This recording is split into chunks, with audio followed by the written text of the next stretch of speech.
Hey guys, I'm back with another video. Today we're going to be adding some artificial sunlight to this image to make it go from this to this. Super simple, super easy. Let's just get right into it.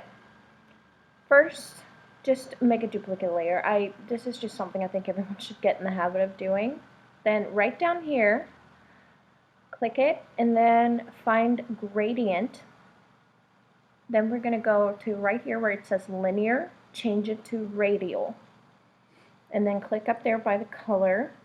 And we're going to change it to something a little bit closer to what the sun would be, but also what the other light in the image is, if that makes sense. We want it to go with the vibe of the image.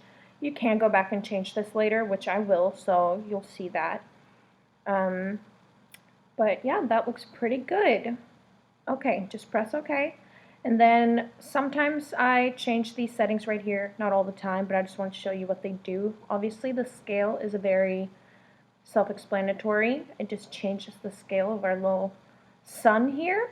And then the angle changes the reach of the rays, if you will. And it looks pretty good where it's at, so I'm not going to change it too much, but just play around with it.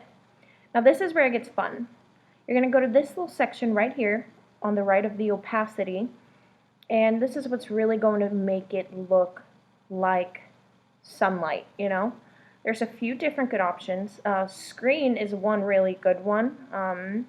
It's a little bit brighter than what I'm going for right now though. So I'm going to go with the hard light, and you can see what a difference that makes already. It's a little bit too dark, but we're going to change that. So double click that gradient layer. You have to do that to move it.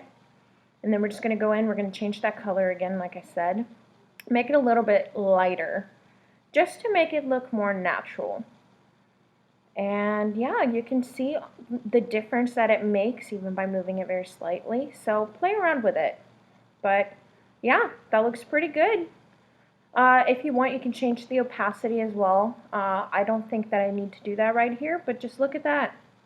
So easy, so fast, and it really just puts that final touch on pretty much any image. Hope you enjoyed this video. Thank you for watching. Bye.